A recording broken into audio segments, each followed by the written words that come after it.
সেদিন সকালবেলা ঘুম থেকে উঠেই বোন জোম্যাটো খুলে বসেছে। ওর নাকি খুব আজকে ব্রেকফাস্টে স্যান্ডউইচ খেতে ইচ্ছা করছে, কিন্তু জোম্যাটোতে স্যান্ডউইচের যা বিশাল দাম দেখলাম, দেখে তো আমার মাথাই ঘুরে গেল। তো আমি ওকে বললাম, দাঁড়া, তুই কিছু অর্ডার করিস না, আমি বাড়িতেই তোকে স্যান্ডউইচ বানিয়ে দিচ্ছি। বললাম যে কি স্যান্ডউইচ খাবি, তো বললো এগ স্যান্ডউইচ বানিয়ে দিতে। তার জন্য প্রথমেই আমি ডিমটাকে সেদ্ধ করে নিয়েছি, আর তারপর এরকম একটা গ্রেটার দিয়ে গ্রেট করে নিয়েছি। এর মধ্যে দিয়ে দিলাম একটু মেয়োনিজ, তারপরে একটু পিৎজা পাস্তা সস, তারপরে দিয়ে দিচ্ছি এখানে চিলি ফ্লেক্স, অরিগ্যানো দিয়েছিলাম একটু ম্যাগি মশলা, গোলমরিচের গুঁড়ো, দিয়েছি সামান্য একটু লবণ। তোমরা চাইলে এটাকে এত স্পাইসি নাও করতে পারো, কিন্তু আমার বোন সমস্ত জিনিস একটু বেশি স্পাইসি করে খেতে ভালোবাসে, তাই জন্য ওকে আমি এভাবেই বানিয়ে দিই। তোমরা চাইলে কিছু কিছু জিনিস এর মধ্যে স্কিপ করে নিজের মতন করে কিছু অ্যাড অনও করে নিতে পারো। যাই হোক, এরপর এই সম্পূর্ণ মিক্সচারটাকে ভালো করে মিক্স করে নিয়েছি। এরপর নিয়ে নিয়েছি পাউরুটি, তাতে লাগিয়ে দিয়েছি একটুখানি টমেটো কেচাপ।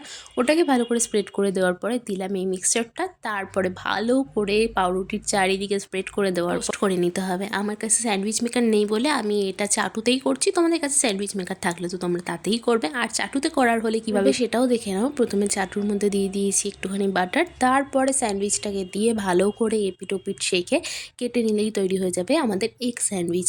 তারপরে এর সাথে একটুখানি টমেটো কেচাপ দিয়ে রেডি। বন্ধু বললো খুব ভালোই হয়েছিল খেতে। তোমাদের কেমন লাগলো অবশ্যই কমেন্ট করে জানিও। দেখা হচ্ছে পরের ভিডিওতে। টাটা।